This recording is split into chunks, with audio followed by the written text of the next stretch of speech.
विषय प्रवेश और साहित्यिक मंच का एक जो उद्देश्य है, इस पर बातचीत करने के लिए यहाँ पर बुलाया गया है। तो मैं सबसे पहले शुरू करता हूँ कि साहित्यिक मंच का जो उद्देश्य है, साहित्यिक मंच क्यों स्थापित हुआ। तो मैं उत्तर प्रदेश से मैं और इस शहर में जब मेरी पोस्टिंग हुई जुलाई 2023 में, इसके पहले मैं 3 महीने पकड़ी दयाल में था। तो जब वहाँ था तो ये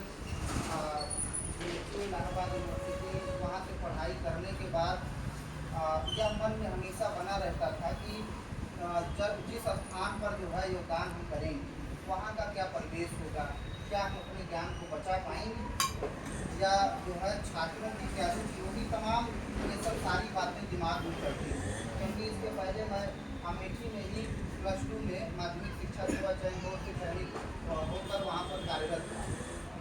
तो अपना गांव, अपना शहर जो है छोड़कर जब मैं यहाँ आया तो एक पृष्ठभूमि की तलाश में था कि कैसे जो है अपने ज्ञान को बचाया जाए, क्योंकि जब यहाँ आया एक उत्साह था मन में कि छात्र मिलेंगे, अच्छे संवाद होंगे, सारी चीज़ें वो दिमाग में चल रही। तो यहाँ पर जो है क्लासरूम में बच्चों के नदारत की स्थिति जो मैंने देखी, थोड़ा मन में निराशा हुई कि आखिर जो है क्या कारण है कि इतने योग्य प्राध्यापक सबके बीच यहाँ पर आए हुए हैं और बच्चों में जो है यह ऐसी भावना नहीं आ पा रही है कि वो अपने योग्य शिक्षकों से पठन पाठन कर सकें। तो यह हमें पता चला कि यहाँ का जो कोचिंग कल्चर है उसने क्लासरूम को उनका बिगाड़ दिया। तो मन में यह जो 21 की पूजा थी, तो इस शहर में जब मैं मुजफ्फरपुर आया तो रवि जी से पूरी परिचय मेरा पहले था, मैं कभी प्रत्यक्ष मुलाकात नहीं हुई थी। इसी शहर में ही फोन से वार्ता 2-3-4 साल पहले, क्योंकि एक उन्मेष अंतर्राष्ट्रीय शोध पत्रिका है, मैं उन्होंने 12 वर्षों से उसको नियमित प्रकाशित कर रहा हूँ। उसी सिलसिले में इनसे जो है इस शहर में उसी उन्मेष के माध्यम से रवि जी से मेरा परिचय था। तो इस शहर में कहिए कि एकमात्र जो परिचय का आधार थे, इनसे मैंने अपनी बात रखी, जो है ये पीड़ा जो थी मन की बताई कि किस तरीके से जो है इसको हम एक माहौल दे सकें। तो इसी सिलसिले में कई जगह इस शहर में पहले तो ये हुआ कि किसी चाय की दुकान पर हम लोग 8-10 लोग बैठ कर के पर चर्चा करें, जिससे हम जीवंत रहें, अपने समय के इतिहास को जीवंत रखें, नई नई जो चीज़ें आ रही हैं उस पर डिस्कशन करें और अपने खुद का विश्वास करें और जो लोग हैं उनके भी ज्ञान से हम लोग लाभान्वित हों। यही सब विचार लेके शहर में कई जगह हम लोग घूमे, लेकिन अभिधा प्रकाशन जब यहाँ आए तो उन्होंने कहा कि नहीं, हम जो है आपको संसाधन मुहैया कराते हैं। तो आप लोग देख रहे हैं कि सबसे अच्छी व्यवस्था इससे और क्या हो सकती है। तो हम लोगों के लिए इससे बेहतर जो है व्यवस्था नहीं दिखी। तो मैं यही हम लोग एक सहमत बनाए और 6 दिसंबर 2023 को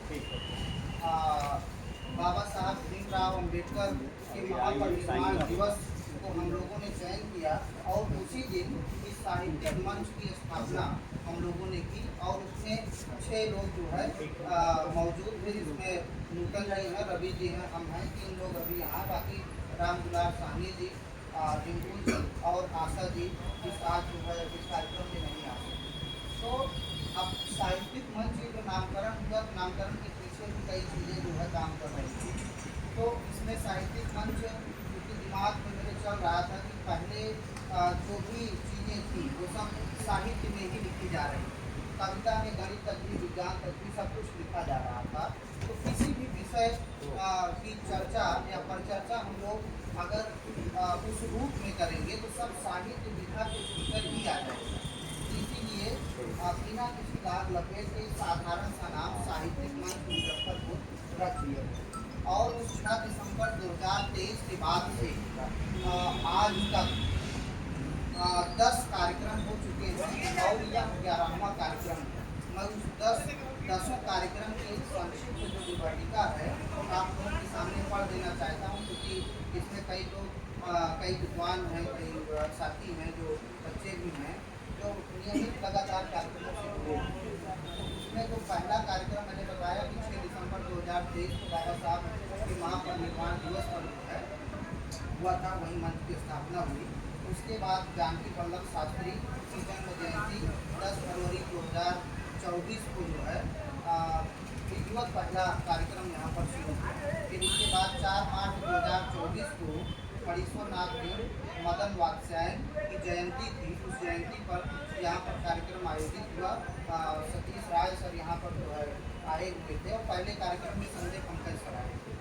और तीसरा जो चौथा कार्यक्रम अंतर्राष्ट्रीय महिला दिवस 8 मार्च 2024 को आयोजित हुआ था। इसमें ममता रानी मैडम, तुलिका मैडम और सुशांत जी पीजी विश्वविद्यालय और चित्रंजन जी यहाँ पर आए थे।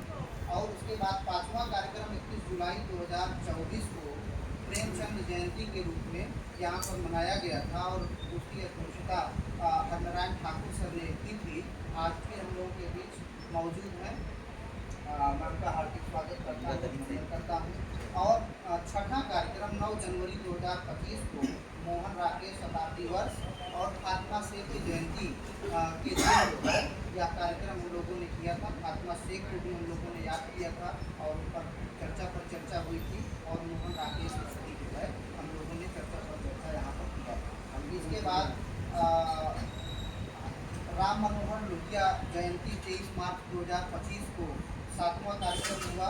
8वां कार्यक्रम विश्व हिंदी दिवस 10 जनवरी 2026 को हुआ। 9वां कार्यक्रम जो था यहाँ का रेवती रमन की जन्म जयंती के अवसर पर हुआ था 16 फरवरी 2026 को। 10वां कार्यक्रम एक विषय के परिप्रेक्ष्य में हुआ था, क्योंकि दिल्ली से अनिता भारती की आई हुई थी, तो उन्हीं के अनुकूल वह जो है विषय रखा गया था अस्मिता बनाम राष्ट्रवाद, कुछ प्रश्न कुछ चिंतन। इस विषय पर एक संवाद गोष्ठी यहाँ पर आयोजित हुई और आज जो है हम लोगों का 11वां यह आयोजन है। तो इधर विगत 3 साल में कुछ व्यवधान भी रहे, लेकिन नियमित हम लोग लगातार इस प्रयास में हैं कि छोटा ही सही लेकिन साहब को जीवंत रखा जाए, अपने को जीवंत रखा जाए। इसी उद्देश्य को लेकर हम लोग यह जो है कार्यक्रम आयोजित किए। और काशी प्रसाद जायसवाल चूँकि बहुआयामी व्यक्तित्व के धनी रहे, क्योंकि मैंने पहले काशी प्रसाद जायसवाल को नहीं पढ़ा या मेरी कमजोरी कहिए ज्ञानता कहिए, लेकिन यहाँ आने के बाद काशी प्रसाद जायसवाल की ग्रंथावली उनके संचयन को मैंने खरीदा, जब जिसका संपादन रतन लाल जी ने किया है। संस्था साहित्य मंडल से किताब छपी हुई है 3 खंडों में। तो विद्यार्थी हमारे हैं, उनको भी मैं आग्रह करना चाहूँगा काशी प्रसाद जायसवाल से जरूर पढ़िए। और काशी प्रसाद जायसवाल का जैसे जन्म आपने बताया जो है बंगाल प्रेसिडेंसी में जो है बताते हैं, लेकिन इंटरनेट पर और जगह जो है अभी मिलता है कि वहाँ नहीं, बल्कि इनका जन्म जो है मिर्जापुर में हुआ। महादेव प्रसाद इनके पिता थे और 3 भाई थे। तो 2 भाई इनके किसी बंगाल में लाख का व्यवसाय करते थे और महादेव प्रसाद भी लाख के व्यवसाय के लिए भी बंगाल गए थे। तो उनके परिवार के जाने की कहीं जो है, जब परिवार के जाने का साक्ष्य कहीं नहीं मिलता, इसलिए यह जो है पुख्ता रूप से कहा जा सकता है कि उनका जन्म मिर्जापुर उत्तर प्रदेश में हुआ। और जैसा रवि जी ने बताया कि 56 वर्ष की अल्पायु उन्होंने पाई, लेकिन उस 56 वर्ष में इन्होंने जो लेखन कार्य किया, मैं यह जो है कह सकता हूँ कि इनके जो बौद्धिक गुरु या वैचारिक वह बद्री नारायण चौधरी प्रेमधन। बद्री नारायण चौधरी प्रेमधन चूँकि उस समय बहुत सक्रिय थे मिर्जापुर में और 3 पत्रिकाएँ उस समय निकालते थे। और 1898 में काशी प्रसाद जायसवाल जब अपना पहला लेख वो जो नागरिक प्रचारणी सभा थी, नागरिक प्रचारणी सभा काशी की, उसी में जो है पत्रिका में उसके प्रश्न छपे। उसी प्रश्न के उत्तर में उन्होंने 17 वर्ष की अवस्था में अपना पहला लेख जो है लिखा था और हिंदी प्रदीप में 1898 में वह छपा था। लेकिन एक बात और हमने गौर किया पढ़ते समय कि उसी के 100 साल पहले, क्योंकि काशी प्रसाद जायसवाल इंग्लैंड भी गए थे, उसी के 100 साल पहले विलियम रिचर्ड्स काव्य भाषा पर एक बड़ा आंदोलन चला रहे और उस आंदोलन में जो डिजिटल बैलेट्स था 1798 का, उसमें जो पहला एडवर्टीज जो उनका भूमिका जो छपी थी, उसमें काव्य भाषा को लेकर एक बड़ी बहस हुई। उस दौर से लेकर 100 साल बीतने तक 1898 यानी जो काशी प्रसाद जायसवाल अपना पहला लेख लिखे, उसके बाद से उनका लेखन देखिए, उनका भाषा पर उनका जो है लेख है, और उस भाषा के महत्व को जो है बताते हैं।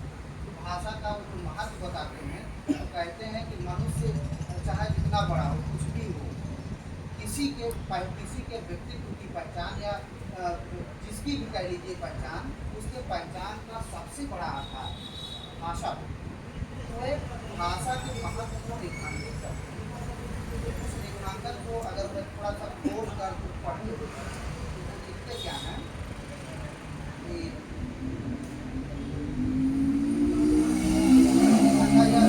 भाषा का प्रश्न आया था, वो हिंदी उपन्यास उस समय लिखा जा रहा था, नवजागरण का दौर।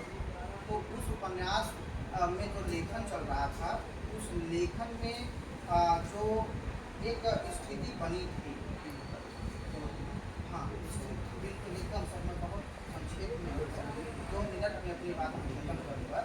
तो उस भाषा के प्रश्न को उन्होंने जो हिंदी उपन्यासों से उठाया, तो हिंदी उपन्यासों की जो स्थिति उस समय चल रही थी, जैसे आज पूरे देश में हिंदू मुसलमान की स्थिति जो चल रही है, तो उन्होंने उसको बहुत बाकायदे से लोगों को समझाते हुए, क्योंकि मैं मलिक मोहम्मद जायसी को भी जान करूँगा, जब वो लिखते हैं तो मात कर रखत पिता कर हिंदू तुझे दुओ शुरू करूँ, यानी उसमें कोई भेद नहीं है, लेकिन हम जो भेद पैदा कर रहे हैं उस भेद को मिटाने के पक्षपाती काशी प्रसाद जायसवाल थे।